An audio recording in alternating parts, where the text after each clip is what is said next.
السلام عليكم ورحمة الله وبركاته. اللهم صل وسلم وبارك على سيدنا محمد وعلى آله وأصحابه أجمعين. النهاردة بقى معانا أكلة حلوة ولذيذة وجميلة. سر سعادتنا سر سعادتنا عشاق بقى الشوكولاتة. جايبه لكم بقى ايه طاجن السعادة. بصوا بقى، انا هنا كنت ناوية ما اعملش اصلا، ما اصورش، يعني انا كنت مستعجلة وعايزة اعمل حاجة حلوة كالعادة، يعني خارجة بيها. هاخدها واخرج بيها لما بيكون عندي حاجة في البيت، بحاول اعملها بيكون من اعمال ايديا يعني، باخدها للي انا رايحاله بتكون احلى يعني من اللي انا بشتريها من بره. بتكون حلوة جدا. انا كان عندي بس 4 بيضات، وانا عايزة اعمل صينية كبيرة عشان تكفي، يعني تكون كمية حلوة. حوالي كده كيلو الا ربع دقيق تقريبا، يعني خدت كيلو الا ربع دقيق. حطيت 4 بيضات وعليهم كوبايتين من الكوباية اللي انتوا شفتوها دي، كوبايتين ايه سكر. 4 بيضات، كوبايتين سكر. وانا في العاده ما بحطش كده، طبعا حطيت الفانيليا. وانا في العاده ما بحطش كده، في العاده بحط 7 بيضات وبحط، وبتطلع الصينيه عاليه جامد يعني بصراحه. بحط 4 بيضات وبحط عليها 4 بيضات وكيلو الا ربع دقيق، وبحط كوبايه ونص زيت. طبعا الزيت غالي والبيض غالي والسكر غالي، وبحط 2.5 سكر، ده في العاده. لكن المقادير اللي احنا عاملينها بالظبط عشان تطلع نفس اللي انا عاملاها، خدت معايا 4 بيضات، كوبايتين سكر، رشة فانيليا. بعدين خدت كوباية زيت. السكر بقى كان مش عايز يدوب، وندى طبعا كانت بتساعدني وكانت بتضرب معايا. طبعا بما ان اللبن غالي زي ما انتوا عارفين، فانا حطيت ايه، حطيت لبن بودرة. انا جايبه اللبن البودرة كيلو 240 جنيه. والله مش فاكره نوعه ايه بصراحه، بس استخدمته وكان حلو مش وحش. انا بحب استخدمه اصلا على طول، بحس طعمه احلى من اللبن العادي. بس طبعا اللبن العادي لا غنى عنه طبعا، بس يعني ما بيبقى متوفر عندي بستخدمه. وحطيت عليهم كيس بيكنج باودر وكيس كيك شيف اللي هو محسن الخبز، وكمان البيكنج باودر خميرة الخبز. بيكنج باودر وكيك شيف اللي هو محسن الخبز وخميرة الخبز. ظرف وظرف، كيس وكيس يعني، او معلقة كبيرة ومعلقة كبيرة. وبصوا بقى، انا هنا هنخل الدقيق برضو، هنخل كيلو الا ربع دقيق وكيلو الا ربع دقيق وذرة الملح، مننساش طبعا ذرة الملح. واقلب كل المكونات مع بعض. بس لما ننخل ايه الدقيق بسرعة بسرعة كده بنخله. ده نص كيلو دي سايب جدا عادي جدا من عند العطار، مش نوع معين يعني، ولا دي بقى كيكة ولا دي مخبوزات ولا اي حاجة، لا هو دقيق عادي كده. بصوا انا بقول لكم على اقل درجة، على اقل درجة بشغل ايه، بشغل المضرب. وبعد كده هضربها كويس.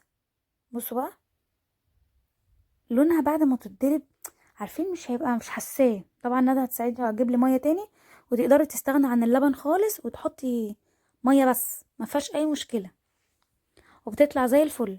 كيك ابيض او كيك عادي ما فيهاش اي مشكله. وفي الاخر خالص انا زودت حبه بيكنج باودر صغيرين خالص، عشان انا عندي علبه يعني زودت منها حبه صغيرين.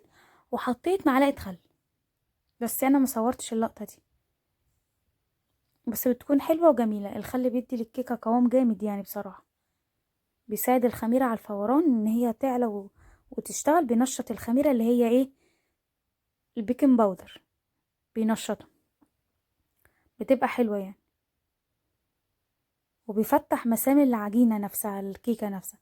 انا هنا جبت كاكاو خام، ان الكاكاو ده طبعا غامق شوية، بيبقى احلى من الكاكاو الفاتح. لو تلاحظوا لون الكيكة فاتح خالص، ولون الكاكاو اللي انا بحطه غامق شوية، هيظبط لي قوام الكيكة.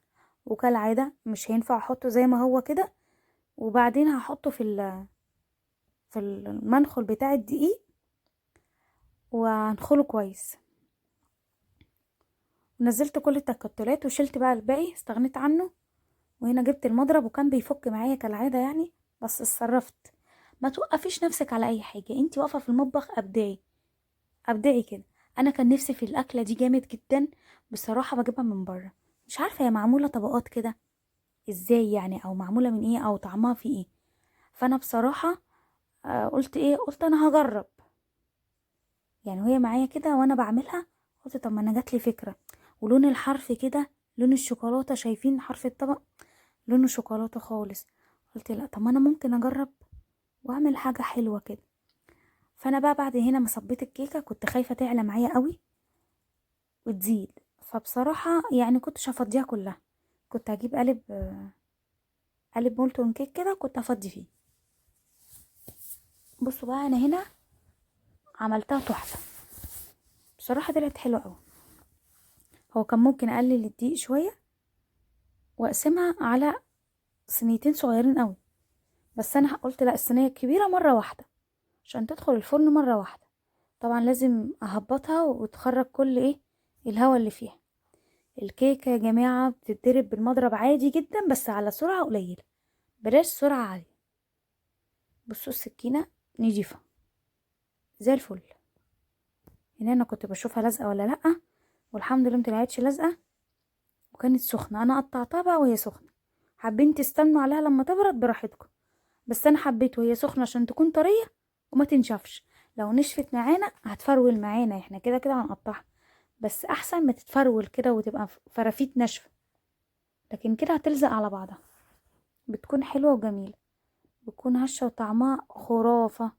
بصوا طعمها جميل، جربوها بالطريقه دي وان شاء الله هتعجبكم. بصوا بقى انا طبعا كان ممكن اعملها في اي قالب انا عايزاه على فكره، مش شرط الطواجن اللي انا عملتها، تقدروا تعملوها في اي قالب بلاستيك او علب بلاستيك اللي هي بتاعه التلاجة اللي تحطها للتخزين، اللي بنجيبها فيها الجبن من بره، تقدروا تستخدموها عادي جدا، متوقفيش نفسك على اي حاجه. انا حبيت استخدم الطواجن دي اللي كنت بجيب فيها طواجن السعاده.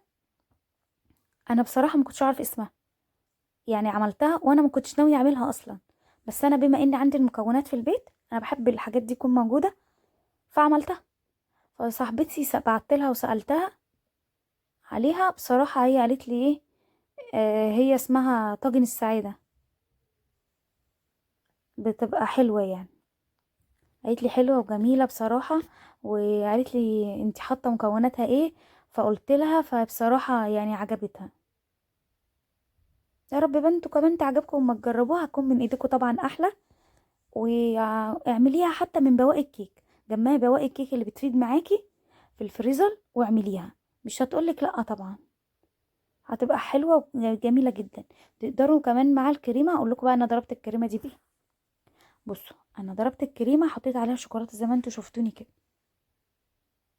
حطيت عليها كاكاو، ضربتها بالكاكاو بس حطيت عليها كام ظرف كده من البن بالبندق، يعني ممكن تحطي معلقتين، عارفين القهوه اللي بطعم البندق، حطوا فيها بتكون حلوه، او عندكم شوكولاته بالبندق حطوا منها برضو بتكون حلوه.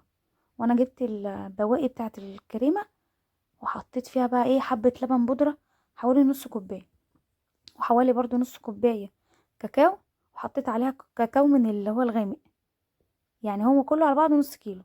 وده كنت شوكولاته جايباها قوالب، جايبه قطعه كده وسيحتها في الميكرويف وحطيت عليها شويه لبن، ما عملتش فيها اي حاجه تانية. بعد ما سيحتها حطيت عليها لبن كده وهي سخنه ودوبتها في بعض، فحسيت ان هي خرزت معايا، قلت مش هتنفع احطها من على الوش.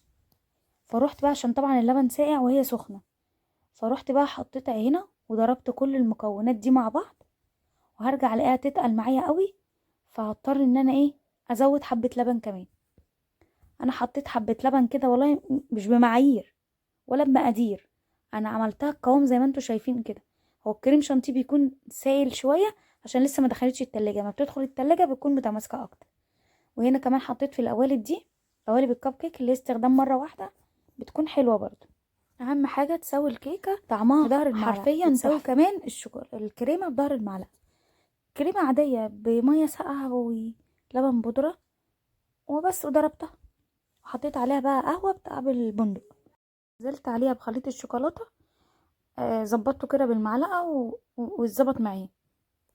بصوا بقى هو دي الكميه اللي انا عملتها، وحطيت بقى عليها هنا كده وفي الطواجن كمان عملتها، وعملت كمان في البولات، بتكون حلوه. اي حاجه عندك متوفره عندك تقدري تعمليها، حتى لو بلاستيك حتى، مش هتقول لا اصل دي مش بتدخل فرن ولا اي حاجه، هي بس بتدخل التلاجة. وزيني بالطريقه اللي تعجبك وبالحاجات اللي متوفره عندك.